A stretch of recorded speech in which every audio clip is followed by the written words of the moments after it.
बच्चों आज हम ईएमएफ और स्पॉन्टेनिटी के बारे में देखेंगे। तो देखा जाए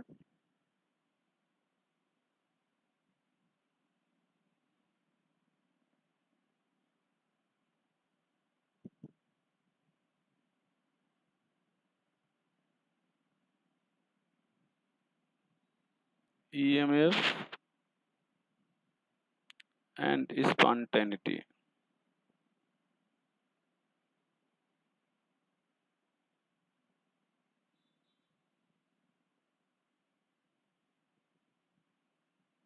यहाँ पर पहला point,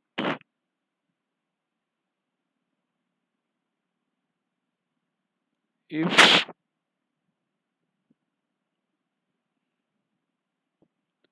E cell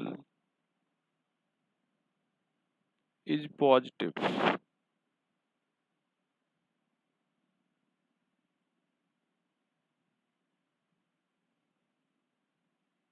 then cell reaction is spontaneous.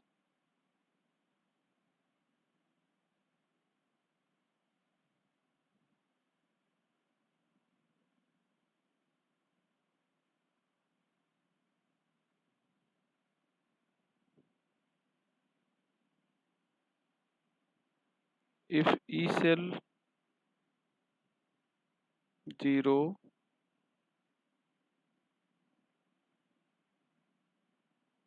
then cell reaction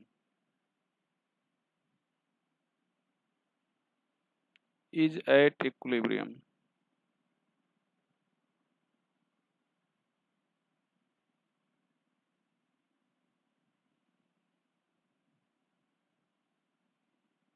If E cell positive,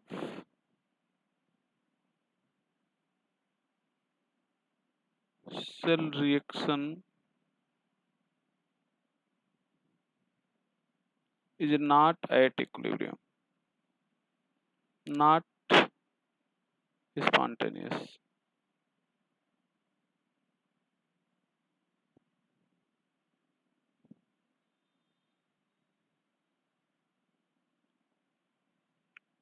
ये हो जाएगा।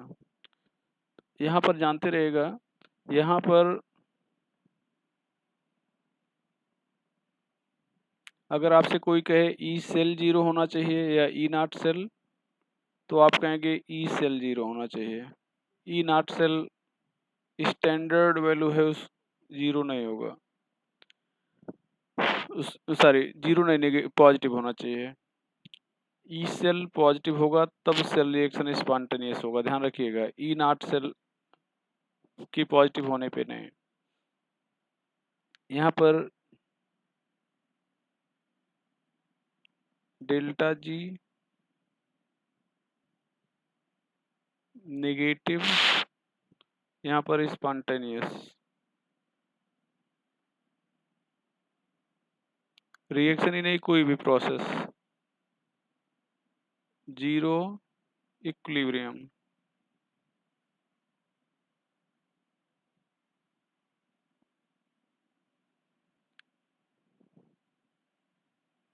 Positive non spontaneous. यहाँ पर ये नोट करके पहला पॉइंट था। दूसरा point,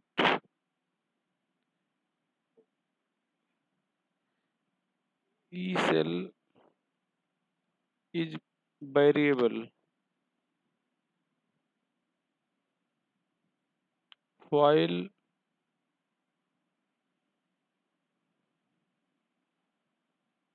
E naught cell is fixed value.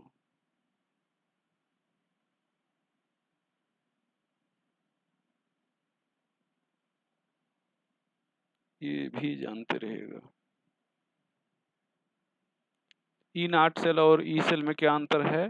तो ई सेल जो होता है वेरिएबल होता है, चेंज होता है, जबकि ई नॉट सेल फिक्स वैल्यू है। चूंकि ये स्टैंडर्ड वैल्यू है और जब इसको मीजर करेंगे तो एक विशेष कंडीशन में ही मीजर करेंगे, तो जब विशेष कंडीशन अप्लाई करेंगे तो विशेष आंसर आएगा।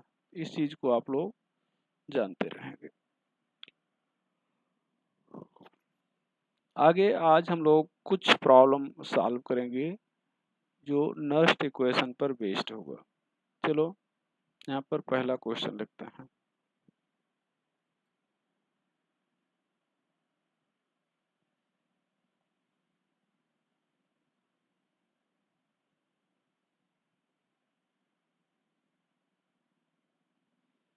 पहला,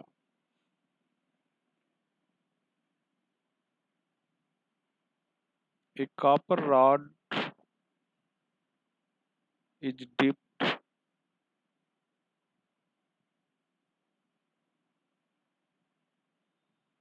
in a solution of 0.01 m copper sulfate. What will be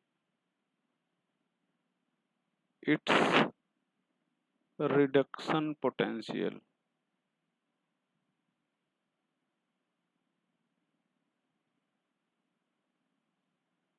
Given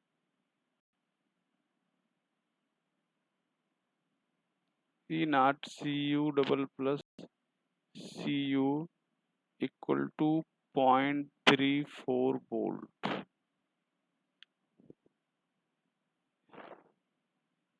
If solution is diluted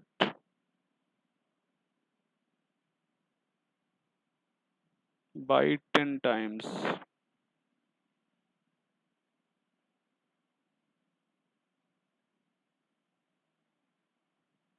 then what will be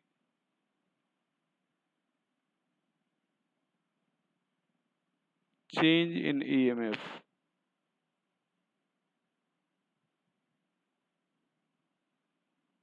चलो देखा जाए इस क्वेश्चन को। यहाँ पर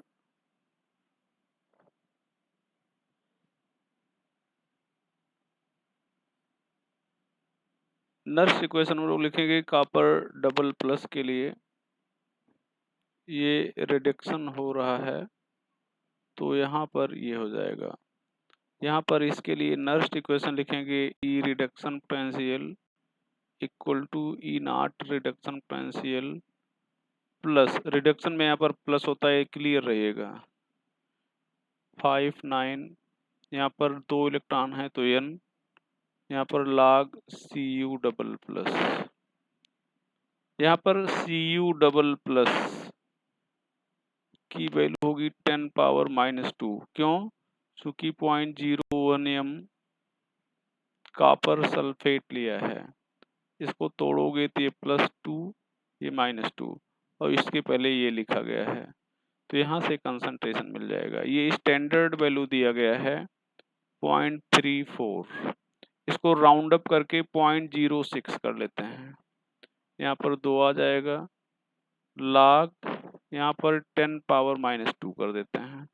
इसको सॉल्व करेंगे 0.34 प्लस 0.03, यहाँ पर -2 log 10, तो ये सॉल्व करेंगे तो 0.34 प्लस 0.03, यहाँ पर ये इनसाइड ब्रैकेट होगा तो -2 आ जाएगा। अब इसको सॉल्व किया जाए तो सॉल्व करने पर 0.28 वोल्ट हो जाएगा, ये आ जाएगा। आफ्टर चेंजिंग कंसंट्रेशन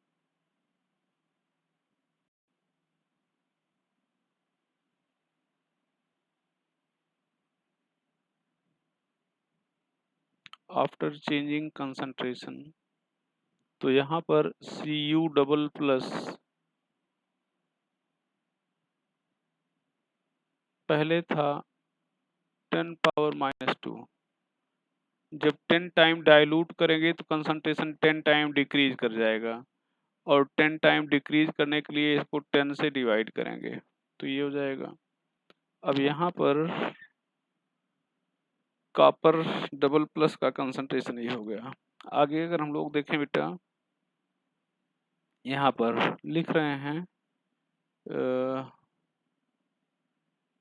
ई रिडक्शन पोटेंशियल, यहाँ पर E naught reduction potential plus 0.06/2 log CU double plus, ये हो जाता है।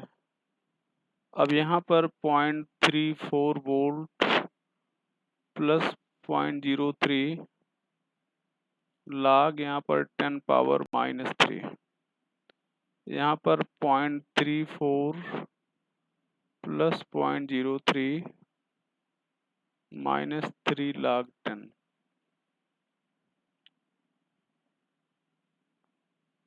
यहाँ पर 0.03 -3, तो यहाँ पर आ जाएगा 0.34 -0.09,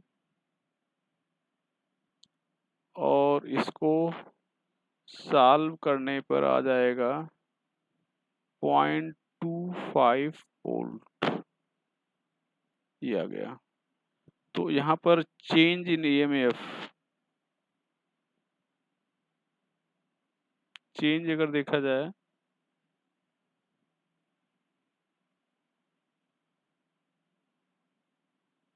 ईएमएफ, यहाँ पर हो जाएगा E2 minus E1, 0.25 minus 0.28 minus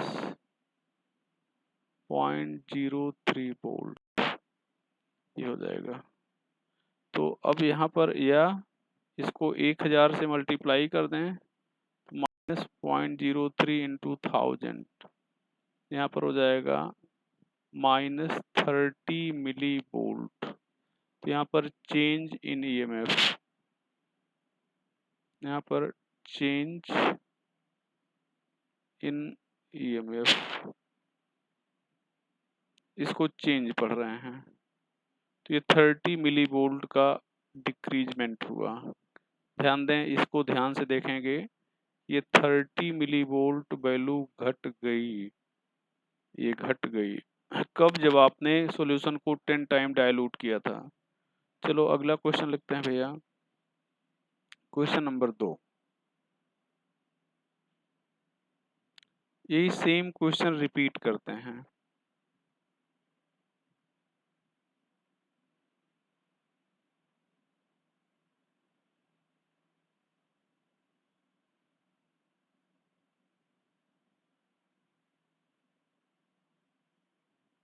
A zinc rod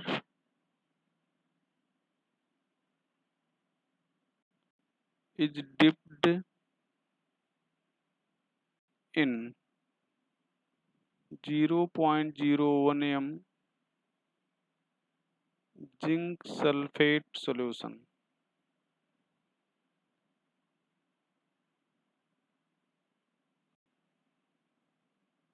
Then what will be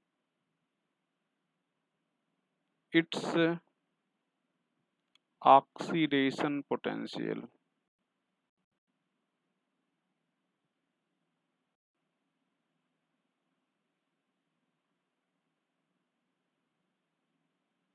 When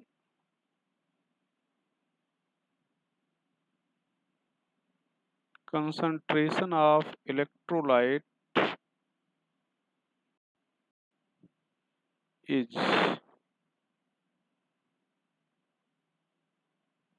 diluted by 10 times,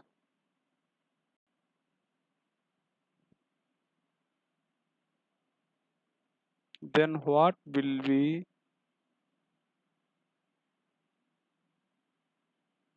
change in EMF? What will be change in EMF? देखा जाए, यहाँ पर जिंक का ऑक्सीडेशन होगा इस तरह से,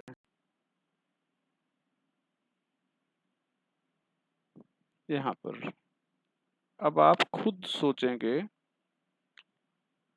कि यहाँ पर ई ऑक्सीडेशन पोटेंशियल लिखना, सॉरी यहाँ पर क्या लिखना है हम लोगों को, ई सेल।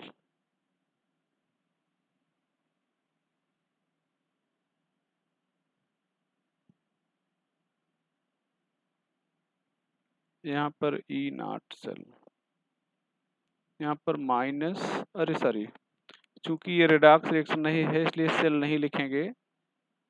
ये गलत कर रहे हैं हम लोग, सेल नहीं लिखेंगे। सेल तब लिखते हैं जब रेडॉक्स रिएक्शन होता है। तो यहाँ पर ई ऑक्सीडेशन पोटेंशियल लिखोगे, यहाँ पर ऑक्सीडेशन पोटेंशियल माइनस 0.059 अपान, यहाँ पर हो जाएगा एन, यहाँ पर log जिंक डबल प्लस। ये ध्यान रखना, यहाँ पर ये साइन माइनस होती है कब, जब ये ऑक्सीडेशन पोटेंशियल होता है या ई सेल लिखते हैं, और प्लस होती है जब रिडक्शन पोटेंशियल होता है। रिएक्शन लिख के आप देख सकते हैं। यहाँ पर ई ऑक्सीडेशन पोटेंशियल फाइंड करना है। यहाँ पर 0.76 वोल्ट दिया गया है, माइनस 0.06 अपान 2 log, यहाँ पर जिंक डबल प्लस की वैल्यू हो जाएगी 10 पावर -2। यहाँ से ध्यान दें, यहाँ से ये जिंक डबल प्लस की वैल्यू है यहाँ पर ये चीज। तो अब हम लोग आगे अगर बढ़ें तो यहाँ पर 0.76 ये माइनस ही रहेगा,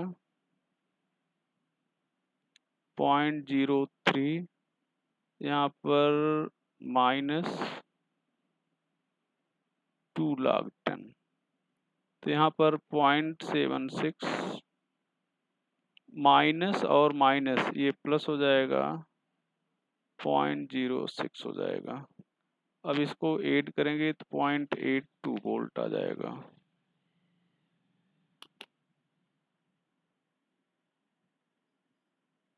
ये यहाँ पर आफ्टर चेंजिंग कंसंट्रेशन,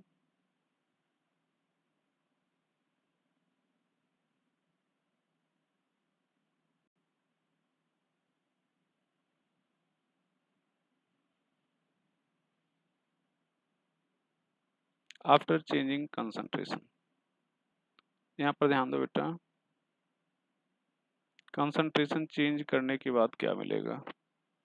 अब यहाँ पर हम लोग देख रहे हैं कि ये क्या मिलेगा। यहाँ पर जो जिंक डबल प्लस था इसका कंसंट्रेशन 10 पावर -2 से 10 टाइम डिक्रीज होगा, मतलब डिवाइड कर दिया जाएगा, तो 10 पावर -3 हो जाएगा। यहाँ पर E oxidation potential, E naught oxidation potential minus 0.76,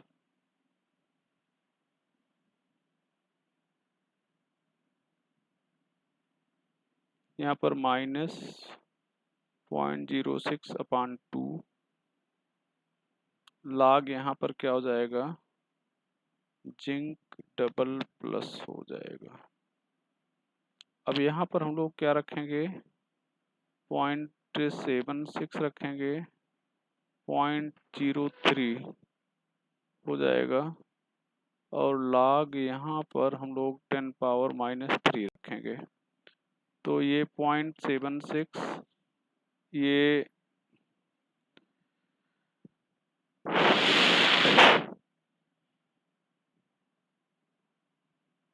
minus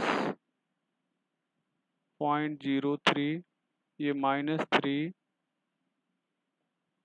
log 10, ये 0.76 प्लस 0.09 इक्वल टू 0.85 वोल्ट। ये चेंज इन ईएमएफ,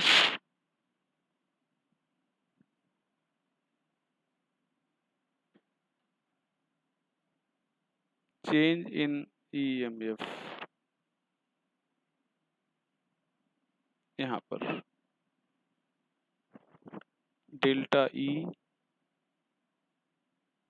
बराबर E2 माइनस E1, 0.85 माइनस 0.82 बराबर 0.03 वोल्ट। ये डेल्टा E हो जाएगा। अब डेल्टा E ये 0.03 इंटू 1000 बराबर 30 मिली वोल्ट। 30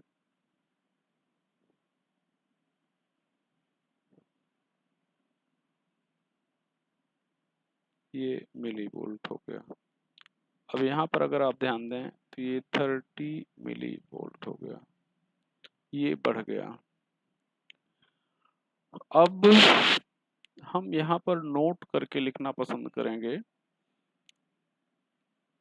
नोट करके इस चीज को आप जरूर याद रखेंगे,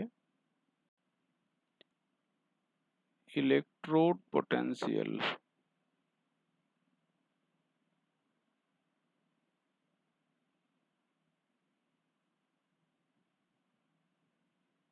नहीं बल्कि ऑक्सीडेशन पोटेंशियल लिखा जाए।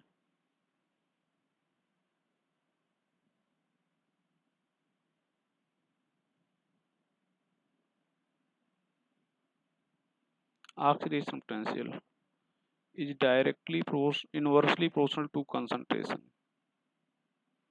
Reduction potential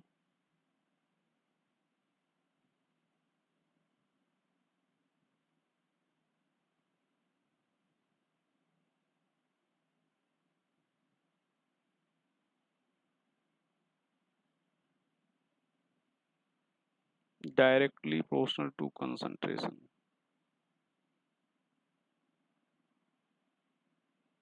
Directly proportional to concentration.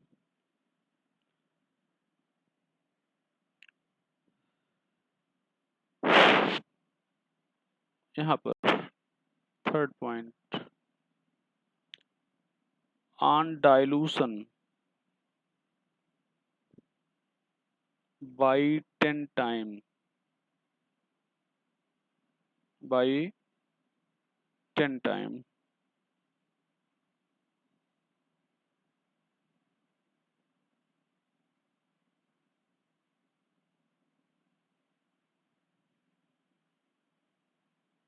oxidation potential of divalent metal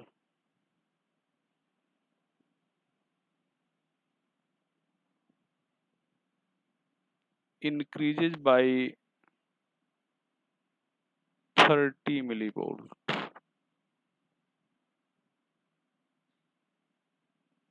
exactly ये 29.5 मिलीवोल्ट होगा। ये एग्जैक्ट वैल्यू है, ये राउंड अप करके लिख दिया गया है। Reduction potential of divalent metal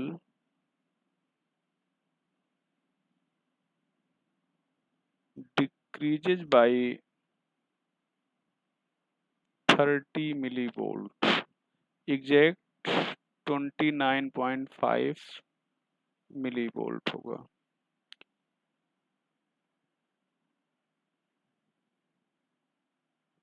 oxidation potential of monovalent metal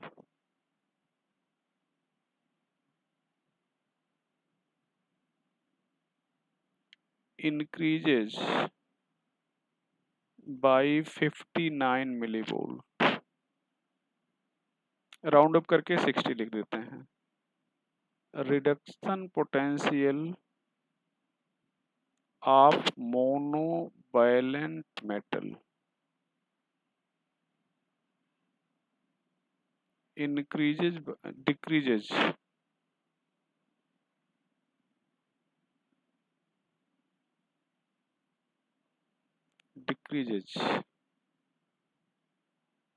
by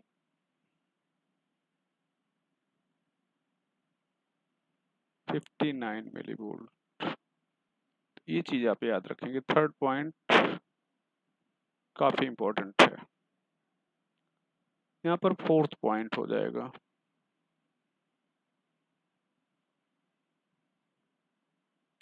to obtain more energy from same cell,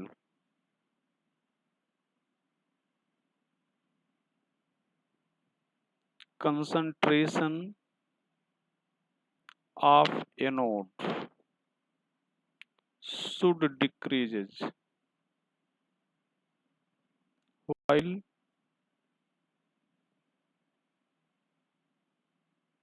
concentration of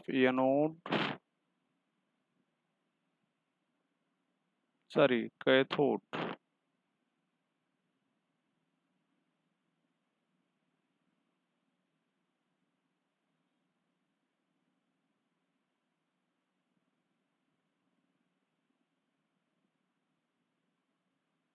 should increases।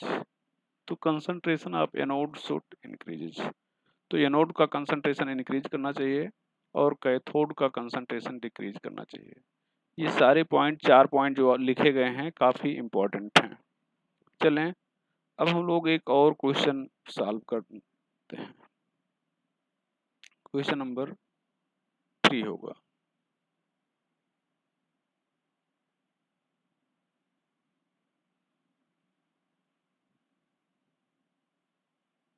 जो पहला क्वेश्चन हम लोगों ने सॉल्व किया था वही सेम क्वेश्चन फिर से रिपीट कर रहे हैं। A copper rod is dipped in copper hydroxide solution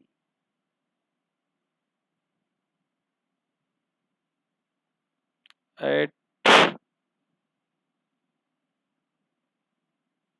pH of 14. If Ksp for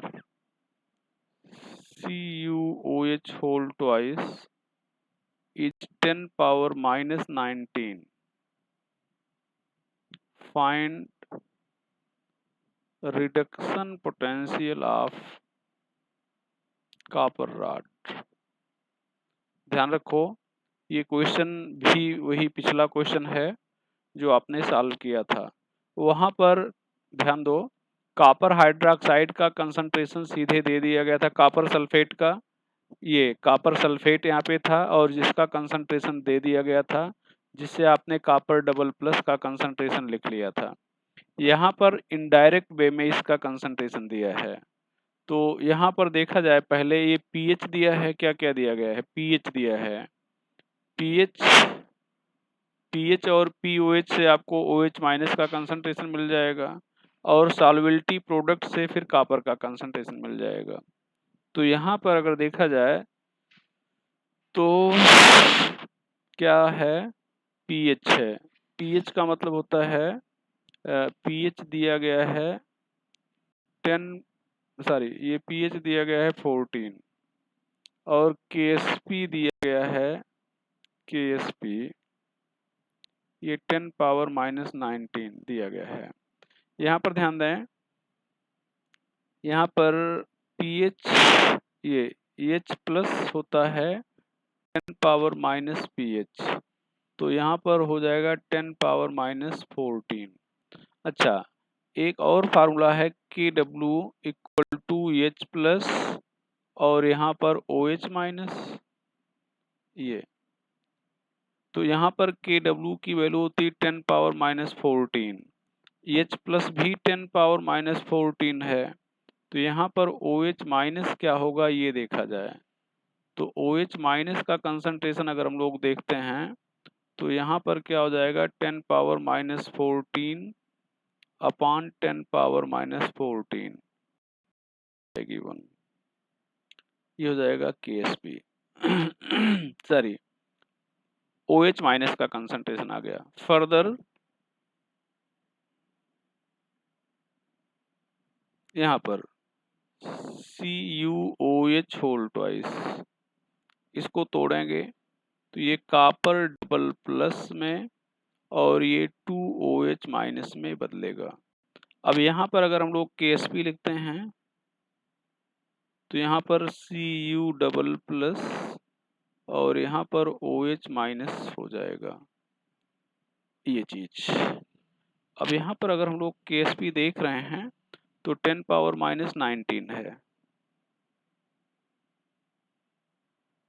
और यहाँ पर Cu डबल प्लस आपको मालूम नहीं है, यही मालूम करना था। यहाँ पर वैल्यू 1 है, ये यहाँ पर स्क्वायर है, तो यहाँ पर 1 का स्क्वायर करेंगे तो भी कोई फर्क नहीं पड़ेगा, ये कॉपर डबल प्लस की वैल्यू आ जाएगी 10 पावर माइनस 19। यहाँ पर जो पिछले क्वेश्चन में आपको कॉपर डबल प्लस की सीधे वैल्यू मिल गई थी, उसको निकालने के लिए यहाँ पर pH और KSP की सहायता लेनी पड़ी। अब यहाँ पर हम लोग जानते हैं E reduction potential equal to E naught reduction potential 0.059, जिसको आप 0.06 लिख सकते हो अपॉन n, यहाँ पर log Cu डबल प्लस, यहाँ पर चूंकि डबल प्लस है इसलिए यहाँ पर n की वैल्यू 2 हो जाएगी। यहाँ पर 0.34 वोल्ट शायद दिया गया होगा, देखें क्वेश्चन में दिया है या नहीं। नहीं दिया है, यहाँ पर ऐड कर लेते हैं। यहाँ पर गिवन क्वेश्चन में ये वैल्यू यहाँ पर E naught Cu double plus Cu, ये चीज 0.34 वोल्ट ये चीज दिया जाना चाहिए, तो दिमाग से स्लिप कर गई थी इसलिए बताया नहीं था।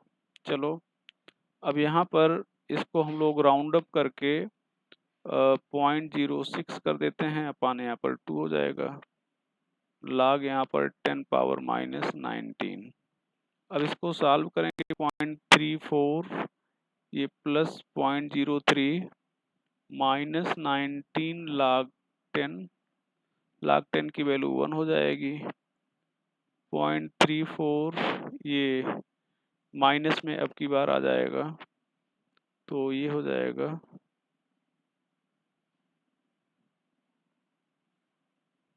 माइनस यहाँ पर 0.57, तो ये वैल्यू आ जाएगी माइनस 0.23 वोल्ट। यहाँ पर ई रिडक्शन पोटेंशियल ये चीजें आ गई, तो ये मतलब कॉपर का यहाँ पर क्या हुआ, रिडक्शन पोटेंशियल की ये वैल्यू नेगेटिव आ गई यहाँ पर। ये क्वेश्चन काफी इंपॉर्टेंट है, ये ध्यान रखिएगा।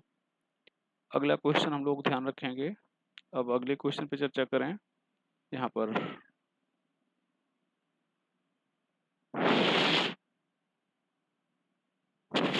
क्वेश्चन नंबर 4 होना चाहिए। Find EMF of given cell.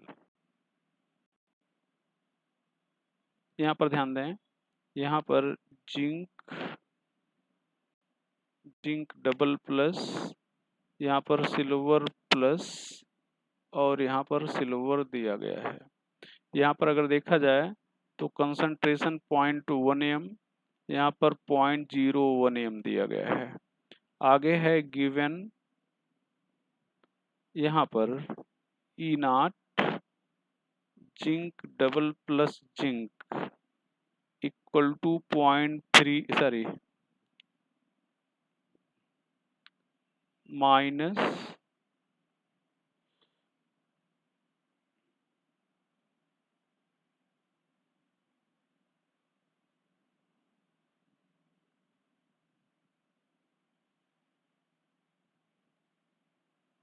Minus 0.76 volt, और यहाँ पर E naught silver plus silver equal to 0.80 volt, ये चीजें दी गई हैं।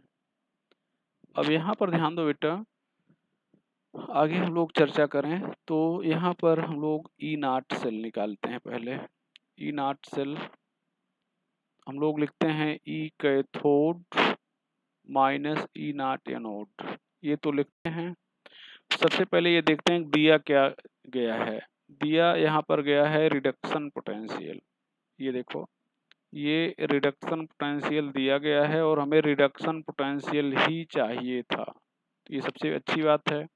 उसके बाद यहाँ पर हम लोग सेल से पहचानेंगे, यहाँ पर सेल से पहचानेंगे कि एनोड कौन है। यहाँ पर ये अगर आप ध्यान दो, ये जिंक है, ये एनोड है, ये और ये क्यों, चूंकि इसका ऑक्सीडेशन हो रहा है, ये ऑक्सीडेशन हो रहा है एनोड है, और ये सिल्वर का रिडक्शन हो रहा है कैथोड है। तो यहाँ पर ये फार्मूला हमारा हो गया, हम यहाँ से सॉल्व करना शुरू कर रहे हैं। तो कैथोड की वैल्यू 0.80 वोल्ट है और एनोड की वैल्यू -0.76 है। अब इसको हम लोग सॉल्व करेंगे तो 0.80 और ये हो जाएगा +0.76 वोल्ट। अब इसको सॉल्व करेंगे तो ये 1.56 वोल्ट आ जाएगा। अब अगर आप ध्यान दें तो पिछले लेक्चर पे हम लोग जब नर्स इक्वेशन पढ़े थे वहाँ पर ईएमएफ पढ़ना शुरू किए थे, यही सेम क्वेश्चन हम लोग पहले लेक्चर पे सॉल्व किए थे, यही सेम क्वेश्चन ही था, दूसरा कोई क्वेश्चन नहीं था, और यहीं पे अपना हम जो सॉल्व है रोक दिए थे, यहीं पे आंसर बता दिए थे। लेकिन आज अगर आप ध्यान दें तो पिछले क्वेश्चन और इस क्वेश्चन में डिफरेंस क्या है आप ये समझेंगे। पिछले क्वेश्चन में यहाँ पर ये कंसंट्रेशन नहीं दिया गया था, ये कंसंट्रेशन, ये ध्यान दो, ये कंसंट्रेशन नहीं दिया गया था। तो जब कंसंट्रेशन नहीं दिया जाएगा तो हम लोग जो कंसंट्रेशन है उसको इनडायरेक्टली 1 मान लेते हैं। तो अभी देखो आज कंसंट्रेशन दिया गया, जब कंसंट्रेशन नहीं दिया जाएगा तो हम लोग अपना आंसर ई नाट सेल पर ही रोक देंगे, मतलब ई नाट सेल सॉल्व करके छोड़ देंगे, और जब कंसंट्रेशन दिया जाएगा तब ई सेल निकालेंगे, ये ध्यान रखिएगा। तो आज हमें ई सेल निकालना है। ई सेल यहाँ पर ई नाट सेल -0.06 अपान एन, यहाँ पर लाग एनोड अपान कैथोड, एनोड में जिंक डबल प्लस है और कैथोड में सिल्वर प्लस है। यहाँ पर चार्ज बराबर नहीं है तो क्रॉस पावर कर देंगे, 2 यहाँ पर है तो 2 पावर यहाँ कर देंगे और 1 पावर यहाँ पे कर देंगे। अब ये ई नाट सेल जो है ये आ जाएगा 1.56 -0.06, ये चार्ज एन की वैल्यू क्या रखेंगे, दोनों को मल्टीप्लाई कर देंगे, 2 1 जा 2। यहाँ पर ध्यान दें, बताया गया कि जब चार्ज बराबर नहीं होता है तो हम लोग यहाँ पर ऐसे देखें, यहाँ पर चार्ज 2 है, यहाँ पर चार्ज 1 है, तो इस 2 को 1 से मल्टीप्लाई करके तब एन यहाँ पर एन की जगह पे रखेंगे, ये ध्यान रखें। अगर यहाँ पर 2 है, यहाँ पर भी मान लो +2 होता तो फिर 2 और 2 को मल्टीप्लाई नहीं करेंगे, तब केवल 2 लिख देंगे। चार्ज बराबर होगा तो वही चार्ज लिख देंगे, और बराबर नहीं होगा तो मल्टीप्लाई करके लिखेंगे। तो ये चीज, तो यहाँ पर बराबर नहीं था इसलिए 2 1 जा 2 आ जाएगा। यहाँ पर लाग, अच्छा एक और चीज यहीं पर समझ लो, जहाँ पर जिंक डबल प्लस है यहाँ पर 1 रख दें, सिल्वर प्लस है यहाँ पर भी 1 रख दें, तो 1 1 कैंसिल हो जाएगा, लाग 1 की वैल्यू 0 आ जाएगी, 0 से इसको मल्टीप्लाई करेंगे।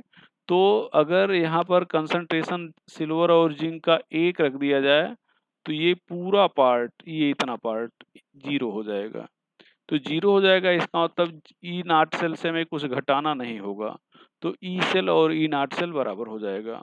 तो इसका मतलब अगर कंसंट्रेशन 1 मान लिया जाए, यहाँ पर ध्यान दो, इस सेल का कंसंट्रेशन यहाँ पर 1 मान लिया जाए, यहाँ पे जहाँ पर आपने ये ध्यान दें ये 0.1 और यहाँ पर 0.01 लिखा है, तो फिर हम ई सेल ई नाट सेल के बराबर हो जाएगा और तब अपना आंसर यही आ जाएगा, तब हमें ई सेल नहीं निकालना होगा। लेकिन जब कंसंट्रेशन 1 नहीं है तब ई सेल और ई नाट सेल बराबर नहीं होंगे और तब हमें इसको सॉल्व करना पड़ेगा। तो अब हम सॉल्व कर रहे हैं। यहाँ पर सिल्वर जिंक की वैल्यू है 0.1 और सिल्वर की वैल्यू है 0.01 का स्क्वायर। अब इसको सॉल्व करेंगे तो यहाँ पर 1.56, ये 3, ये ध्यान दो, इसको सॉल्व करने पर यहाँ पर इसको सॉल्व करेंगे तो 10 पावर -4 आ जाएगा इसको सॉल्व करेंगे तो 10 पावर -1 आ जाएगा। अब इतने को सॉल्व करेंगे तो 10 पावर -4 ऊपर जाएगा तो 10 पावर +3 हो जाएगा। तो यहाँ पर log 10 पावर ये 3 आ जाएगा। अब ये 1.56, यहाँ पर 0.03, यहाँ पर 3 log 10 की वैल्यू 1 आ जाएगी। 1.56 माइनस 0.09 ये आ जाएगा 1.47 वोल्ट, ये चीज आ जाएगा। इतना वोल्ट आ गया। चलो भैया अब एक और क्वेश्चन सॉल्व हम लोग देखेंगे, यहाँ पर ध्यान दें। ये आंसर हो गया।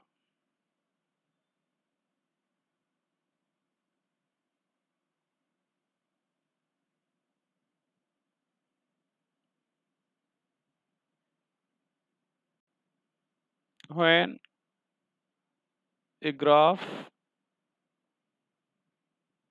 is plotted for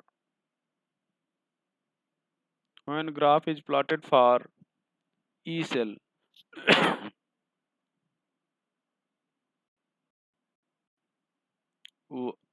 and log zinc double plus upon copper double plus, a straight line is obtained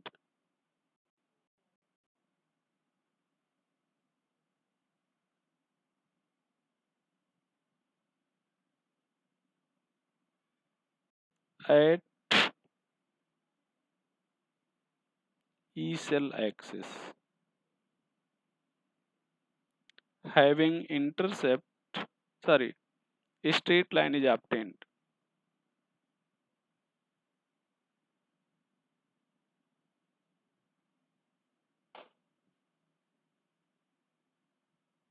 which make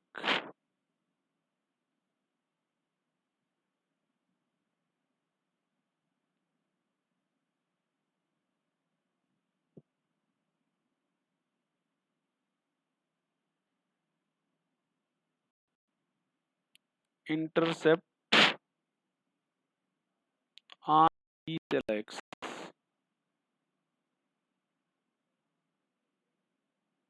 with value 1.210 volt. Find EMF of given cell.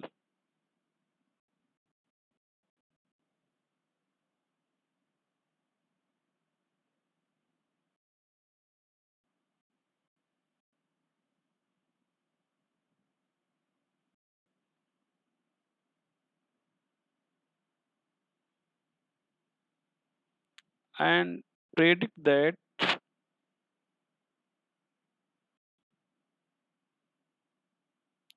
cell reaction is spontaneous or not.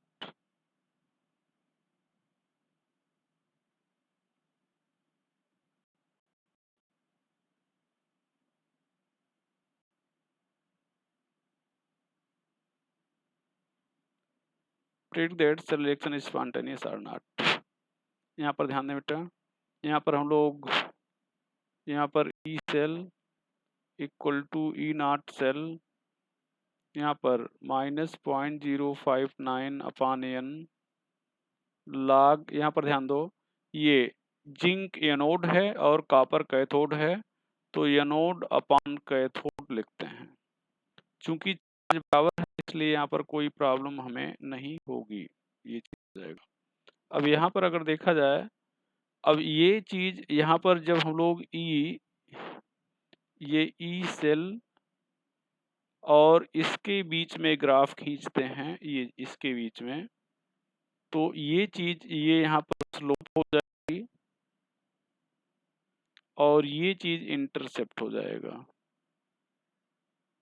ये हो जाएगा और इसकी value दी गई है 1.210 volt. तो अब आगे देखा जाए तो यहाँ पर कहने का मतलब ये हुआ क्वेश्चन और आसान कर दिया गया है। तो हम लोग ई सेल लिख रहे हैं, ई सेल, और यहाँ पर 1.10 वोल्ट दिया गया है। इसको राउंड फिगर में लोग 0.06 लिख लेते हैं। 0.06 अपॉन एन की वैल्यू 2 चूंकि चार्ज है। अब लाग यहाँ पर जिंक की जगह यहाँ पर 0.01, तो इसको 10 घात ऋण 1 और 10 घात ऋण 2 ऊपर जाएगा +2 हो जाएगा। तो कुल मिला के यहाँ पर आ जाएगा 1 इसको 0.03 और इसको हम लोग log 10 मान लेते हैं। तो अब ये आ जाएगा 1.10, यहाँ पर -0.03। इसको सॉल्व करने पर 1.07 वोल्ट आ जाएगा। ये आ जाएगा ई सेल। ये आंसर हो गया।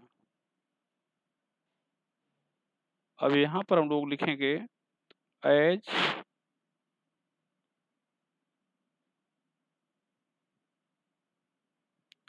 ई cell is spontaneous, sorry, is positive, so cell reaction is spontaneous। एक और question,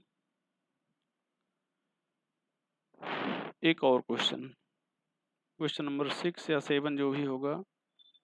A cell is constituted by connecting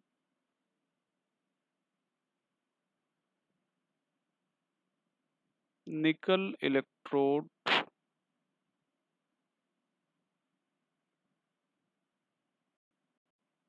with with hydrogen electrode।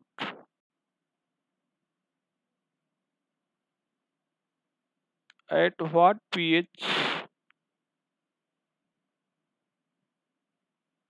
of hydrogen electrode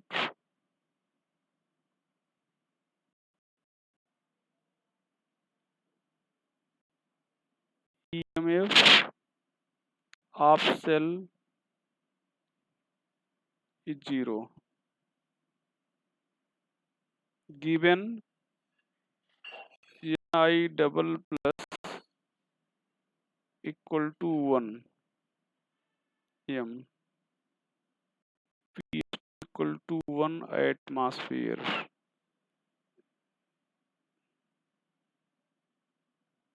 Ni double plus Ni equal to 0.236 volt, ये दिया गया है minus में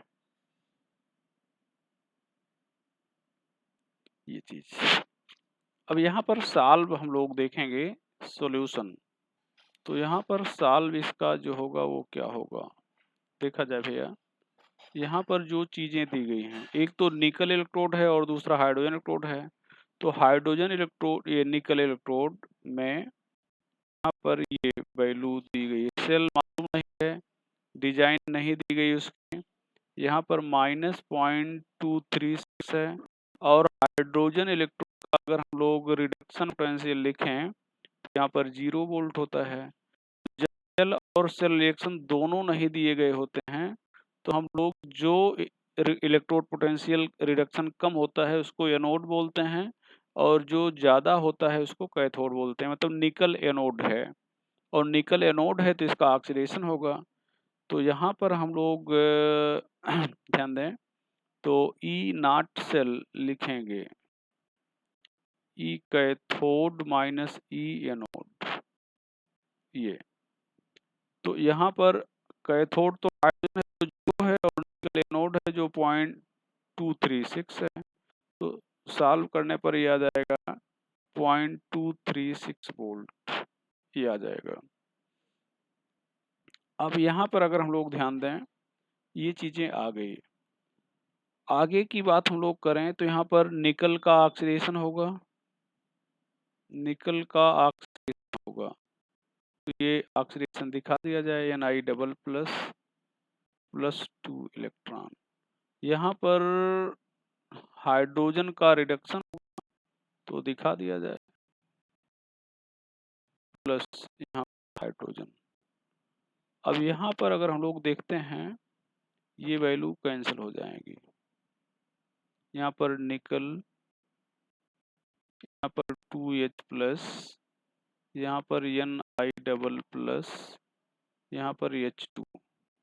ये अब हम लोग यहाँ पर नर्स्ट इक्वेशन अगर लिखना चाहें, नर्स्ट इक्वेशन, तो यहाँ पर E cell equal to E naught cell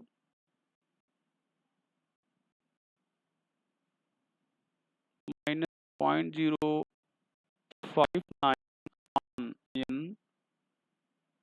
log product, ये प्रोडक्ट है तो Ni डबल प्लस हो जाएगा।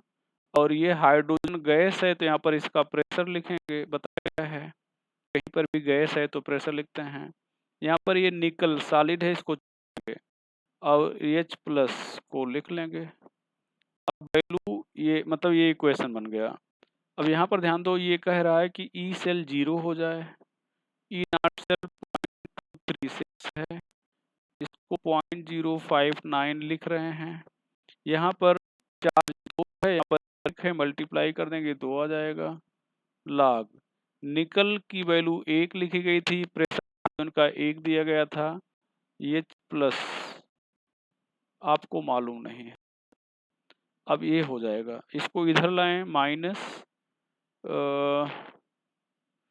0.236, यहाँ पर माइनस 0.059/2, ये log 1 का स्क्वायर आ जाएगा यहाँ पर। अब अगर हम लोग ध्यान दें, यहाँ पर माइनस 0.236, इसको ऊपर करेंगे प्लस में आ जाएगा, प्लस 0.059/2, ये log H प्लस का स्क्वायर ऊपर कर दिए, ये ऊपर कर दिए इसलिए इधर साइन बदल गई। अच्छा, अब यहाँ पर ध्यान दें, यहाँ पर हम लोग 0.059 यहाँ पर /2 लिखे हुए हो, ये 2 यहाँ पर आ जाएगा, के पहले पावर पहले आ जाती है। अब यहाँ पर ये चीजें कैंसिल हो जाएंगी, यहाँ पर बचेगा 0.059, यहाँ पर log H प्लस, यहाँ पर माइनस 0.236 माइनस 0.236। अब यहाँ पर माइनस से मल्टीप्लाई कर देंगे तो यहाँ पर 0.236, यहाँ पर 0.059, यहाँ पर log प्लस आ जाएगा। अब अगर हम लोग यहाँ पर इसको कैंसिल कर दें तो ये आ जाएगा 4, ये माइनस आ जाएगा, ये आ गया 4, और pH, तो यहाँ पर आपका आंसर आ जाएगा pH 4।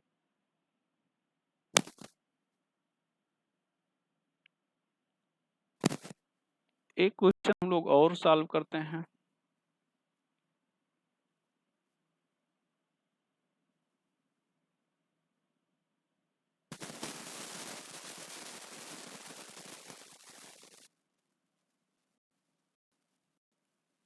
Question number 7, find pH of an electrode।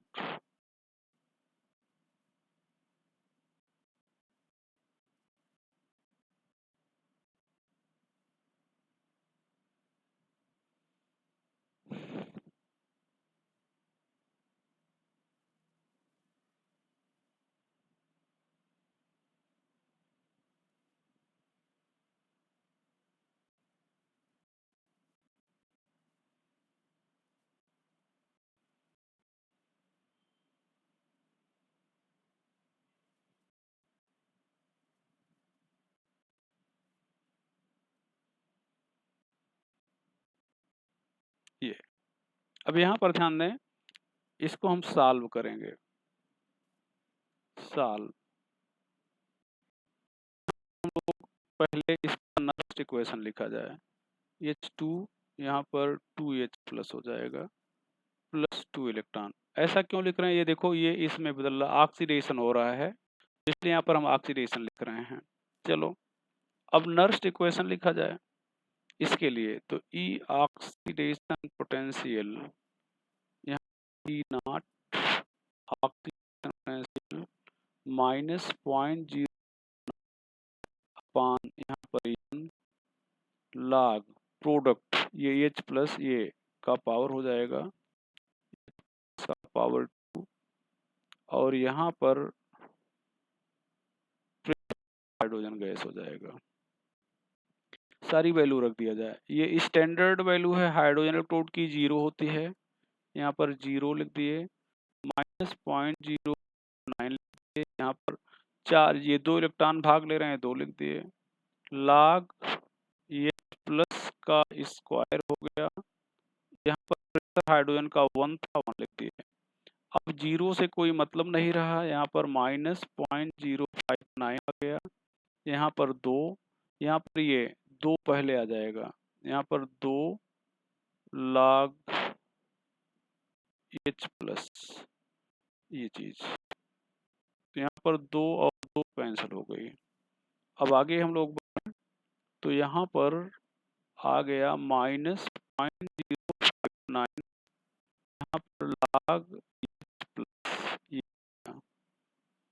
अब इस H प्लस, यहाँ पर ध्यान दो, इस H प्लस ये 0.059 को अगर हम लोग छोड़ दें, इसको इतने को ध्यान ही न दें, इतने को 0.059 पर अगर हम ध्यान न दें तो बचेगा माइनस, और ये log H प्लस, तो माइनस log H प्लस को आप PH बोलते हैं, तो 0.9 इंटू PH ये हो जाएगा, और ये हो जाएगा E सेल, सॉरी सेल नहीं है, ये ऑक्सीडेशन पोटेंशियल है, ये ऑक्सीडेशन पोटेंशियल है, ये चीजें हो जाएंगी। तो ये एक फार्मूला बन गया भैया, तो नोट करके, ये ऑक्सीडेशन नोट करके ये एक फार्मूला ही बन गया। तो यहाँ पर किसी इलेक्ट्रोड का ऑक्सीडेशन पोटेंशियल निकालना होगा, हाइड्रोजन इलेक्ट्रोड का मतलब पीएच निकालना होगा, तो आप ये फार्मूला अप्लाई करेंगे, और रिडक्शन इसका उल्टा होता है, तो ई रिडक्शन निकालना होगा, तो आप इसको माइनस कर देंगे, कुछ भी ना कहा जाए तब आप रिडक्शन निकालेंगे। ये फार्मूला आप लोग जानते रहेंगे। फिलहाल ऊपर वाले क्वेश्चन में यहाँ पर ध्यान दो, यहाँ पर इलेक्ट्रोड पोटेंशियल दिया गया है, कितना दिया गया है 0.24, यहाँ पर 0.059, यहाँ पर पीएच नहीं मालूम, तो पीएच बराबर हो जाएगा 0.24, इसको राउंड फिगर में 0.06 मान लें तो यह आ जाएगा 4, तो ऊपर वाले क्वेश्चन का आंसर आ गया है 4, ये चीज। तो इलेक्ट्रोड पोटेंशियल मतलब इलेक्ट्रोड दिए होने पर पीएच हम लोग इस फार्मूले से निकालेंगे। चलो क्वेश्चन,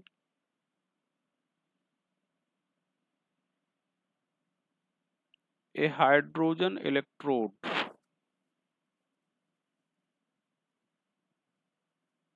is dipped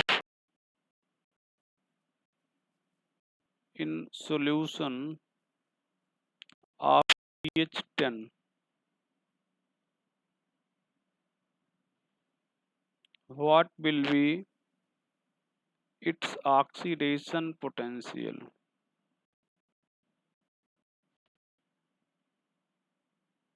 तो यहाँ पर E ऑक्सीडेशन पोटेंशियल यहाँ पर हो जाएगा 0.059 इंटू पीएच, तो 0.059 इंटू 10, ये जाएगा 59, सॉरी 0.59, ये ई ऑक्सीडेशन पोटेंशियल हो जाएगा। Question number 9,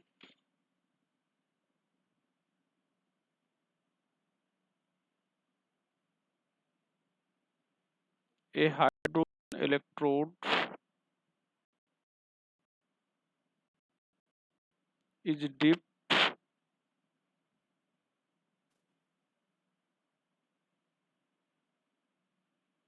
in solution of pH 3 at 25 degrees Celsius. Find its electrode potential. यहाँ पर ध्यान दो, अब ऑक्सीडेशन फाइंड करना है या रिडक्शन नहीं दिया गया है, तो फिर आप रिडक्शन फाइंड करेंगे।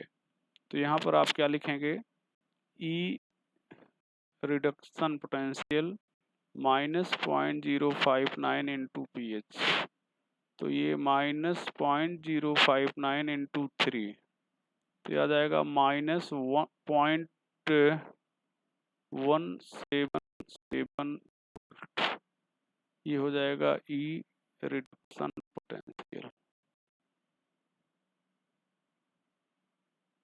ये चीज। तो ये आंसर आ गया। आपकी कहानी हम लोग यहीं खत्म कर रहे हैं, आगे की चर्चा नेक्स्ट लेक्चर पे शुरू करेंगे।